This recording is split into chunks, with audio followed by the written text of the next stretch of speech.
Energy. It's central to our way of life and the driving force for many of the 20th century's greatest advances. Travel, communication, labor saving in the home. Thanks to massive improvements in energy supply over the last 100 years, these and other breakthroughs are reality, not dreams. With energy use expected to double by 2050, what transformations lie ahead? Shell uses scenarios to explore the future.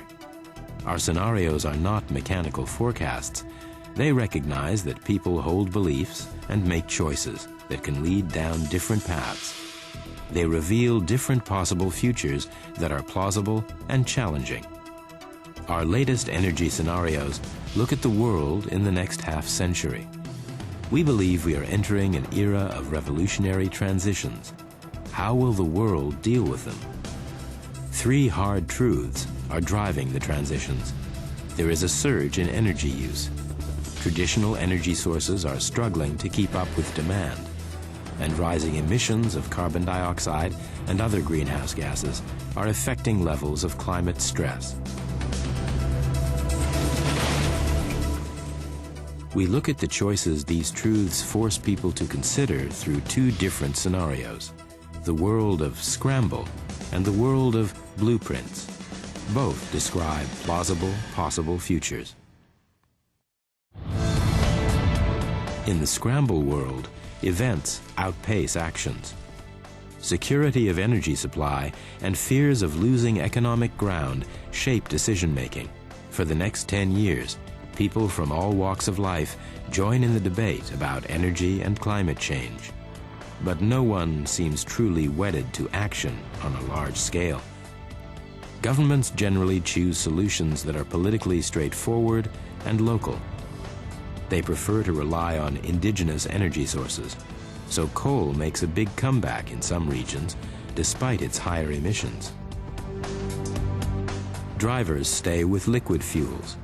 With oil becoming harder to find and produce, biofuel use grows rapidly.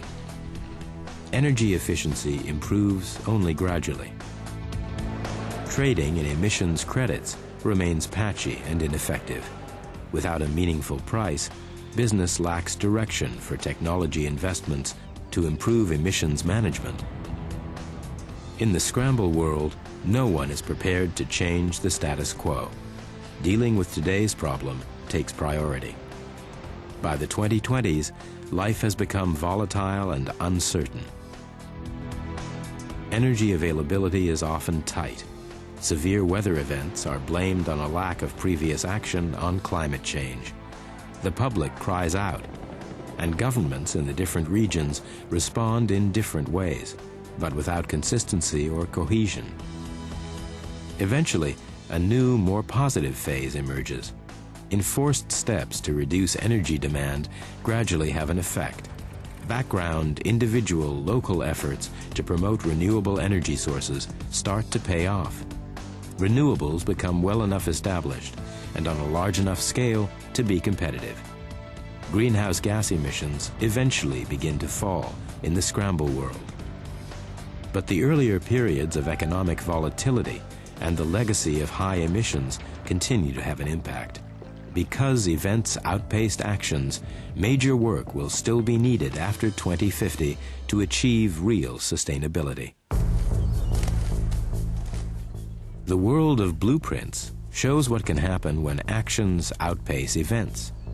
Groups of seemingly disconnected people in California, venture capitalists, farmers, politicians, collaborate around opportunities for profitable action on climate change.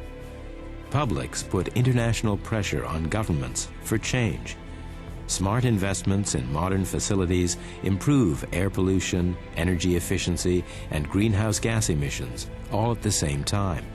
This isn't a sudden outbreak of altruism. It's a recognition of shared interests, new opportunities for profitable business, and the benefits of taking action before it's forced by circumstances. In the world of blueprints, local actions spread and join up. Like the C40 Megacities Pact of mayors and others, experimenting and sharing good practices around carbon emissions, transport, and energy efficiency. During the next decade, the blueprint's world is diverse. Different parts use different approaches to promote energy efficiency and technology development. Some choose taxes, others use mandates. Some look for voluntary action by businesses and consumers. The most successful approaches spread. However, the diversity makes life difficult for investment. Pressure is created on local, national, and international authorities to harmonize arrangements better. With harmonization comes widespread adoption of good efficiency practices. Trading schemes for carbon dioxide emissions rights begin to cover a critical mass of industry sectors in a critical mass of countries. The ball is rolling. Meanwhile, meaningful carbon dioxide pricing gives people and organizations more incentive to improve their energy efficiency and invest in technologies, paving the way to carbon capture and storage after 2020. Meanwhile, transport is becoming greener through growth in hybrids and later full electric vehicles. Biofuels play a role alongside traditional oil products.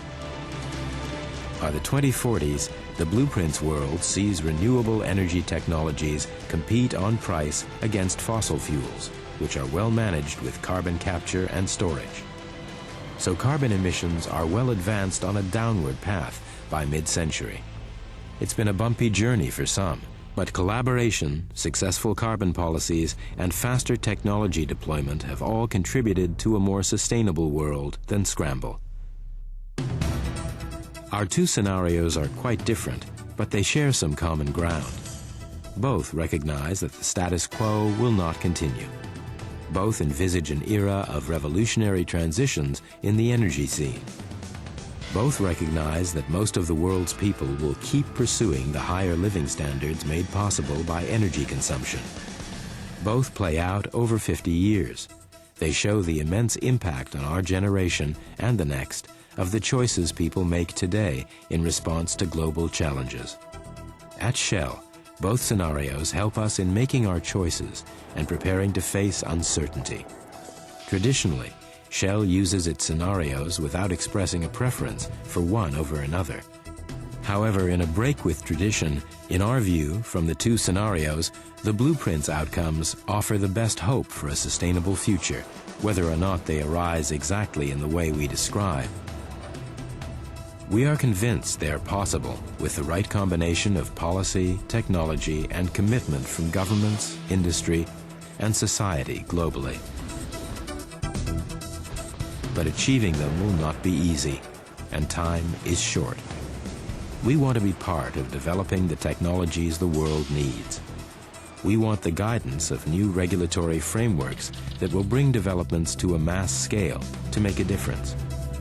The Shell scenarios help us to make choices for our business.